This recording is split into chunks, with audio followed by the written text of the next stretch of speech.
Sir ಗಾಡಿ ಒಂದು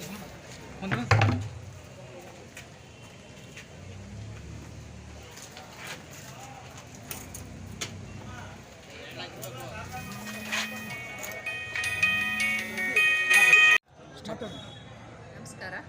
ನಮ್ಮ ಕಾರ್ಮಿಕ ಇಲಾಖೆ ವತಿಯಿಂದ ಕಟ್ಟಡ ಮತ್ತು ಇತರೆ ನಿರ್ಮಾಣ ಕಾರ್ಮಿಕರ ಕಲ್ಯಾಣ ಮಂಡಳಿ ವತಿಯಿಂದ ಈ ದಿನ ನಮ್ಮ ಕಟ್ಟಡ ಕಾರ್ಮಿಕರಿಗಾಗಿ ಮತ್ತು ಅವರ ಅವಲಂಬಿತರಿಗಾಗಿ ಒಂದು ಮೊಬೈಲ್ ಯೂನಿಟನ್ನು ಇವತ್ತು ಸನ್ಮಾನ್ಯ ಸಚಿವರು ಇವತ್ತು ಉದ್ಘಾಟನೆ ಮಾಡಿದ್ದಾರೆ.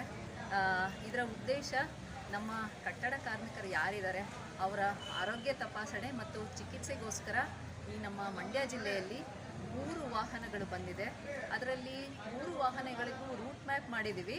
ಒಂದು ವಾಹನ ನಮ್ಮ ಮಂಡ್ಯ KR ಪೇಟೆ ಪಾಂಡವಪುರ, ಇನ್ನೊಂದು ವಾಹನ ನಾಗಮಂಗಲ ಪಾಂಡವಪುರ, ಇನ್ನೊಂದು ವೆಹಿಕಲ್ಲು ಮಳವಳ್ಳಿ ಮದ್ದೂರು. ಈ ರೀತಿ ರೂಟ್ ಮ್ಯಾಪ್ ಮಾಡ್ಕೊಂಡಿದ್ದೀವಿ. ಮತ್ತು ಎಲ್ಲ ನುರಿತ ತಜ್ಞರಿದ್ದಾರೆ, ಪ್ರಯೋಗಶಾಲಾ ತಂತ್ರಜ್ಞರಿದ್ದಾರೆ, ನುರಿತ ವೈದ್ಯರಿದ್ದಾರೆ ಮತ್ತು ಅಸಿಸ್ಟೆಂಟ್ ಕೂಡ ಇದ್ದಾರೆ.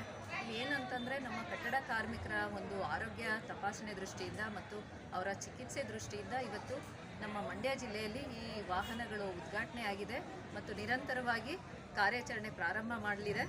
ಒಂದು ಸ್ಥಳದಲ್ಲಿ ಮಿನಿಮಮ್ 4 ಗಂಟೆ ಇದು ಕಾರ್ಯಚಟುವಟಿಕೆ ನಡೆಸುತ್ತೆ. ಇದು ಸಂಚಾರಿ ಆರೋಗ್ಯ ಘಟಕ ಆಗಿದೆ.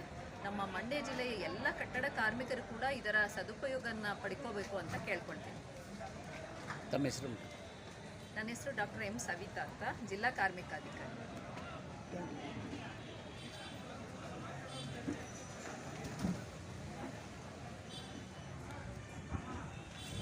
Thank you madam.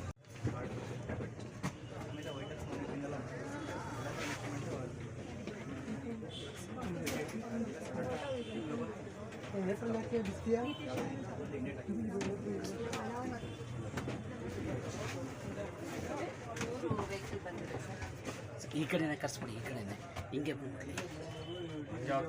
ಜಿಲ್ಲೆಯಿಂದ ಅಲೋಕೇಶನ್ ನೋಡಿಬಿಟ್ಟು ಮೇಡಮ್ ನೋಡಿ ತಾಲೂಕು ಮಾಡಿ ಸರ್. ಹಂಗೆ ಬಸ್ ಸ್ಟಾಚ್ ಒಂದು ಫೋಟೋ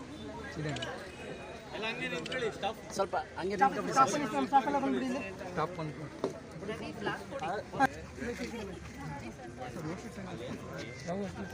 ಎಲ್ಲ ಇಲ್ಲಿ ನೋಡಿ. ಓಕೆ ಸರ್, ಬನ್ನಿ.